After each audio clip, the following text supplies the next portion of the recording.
everyone, welcome to Online Help Guide.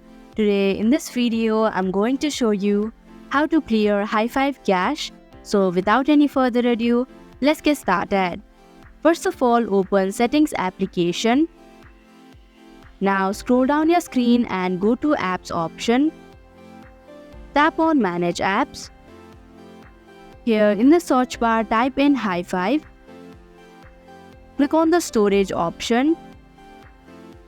Here you can see an eraser icon in the bottom section of your screen. Tap on it. Now click on Clear Cache option. And if you're sure, click on OK button. So that is how you can clear cache of hi5 application. Thank you for watching Online Help Guide.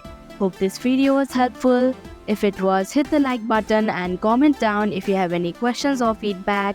Also, if you are new to our channel, subscribe and hit the bell icon so that you don't miss our upcoming videos.